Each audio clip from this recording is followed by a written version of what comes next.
गंदम की फसल पक चुकी है। काश्तकारों की जानिब से कटाई की तैयारियां भी उरूज पर है। गंदम की कटाई के लिए मौजूदा दौर में जदीद मशीनरी के इस्तेमाल में इजाफा हुआ, लेकिन रिवायती अंदाज में दरांती से फसल की कटाई अब भी राइज है।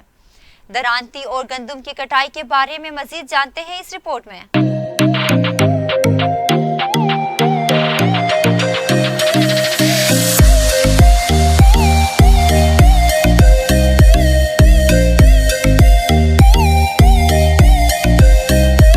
पतोकी में गंदम की फसल पकने के आखिरी मरहले में पहुंच गई है। लोहारों की दुकानों पर रौनकें बढ़ गईं, आग की भट्टियां दहकने लगी, कटाई के आलात की धारें तेज होने लगी। दिन रात की मेहनत के बाद गंदम की फसल तैयार हुई तो किसानों की मुरादें भर आईं। पंजाब के हर गाँव में गंदम कटाई का मरहला आन पहुँचा है। दरांतियों को तेज करवाया जा रहा है ताकि फसल को बासानी काटा जा सके। किसानों का कहना है कि तवील इंतजार के बाद मेहनत रंग लाई है, इसीलिए वो भी औजार तेज करवा रहे हैं। लोहार भट्टी में कोयले डालकर आग की तपिश से और फिर हथौड़े की ज़रब से इसको सीधा करने के बाद मशीन पर दरांती को तेज किया जाता है। लोहार भी गंदम की कटाई का इंतजार करते हैं क्योंकि सीजन के साथ ही कारोबार भी चमक उठता है। गंदम की कटाई जहां किसानों के लिए बहुत मुसर्रत का बाइस है, जबकि इससे वाबस्ता अफराद का चूल्हा जल जाता है। गंदम की कटाई पेशागरी का पेशा इंतहाई अहम है। कहीं आहनी दरांतियों की तैयारी तो कहीं सिलों की सांद पर दांतनों की काट तेज तर करने की मशक जारी है।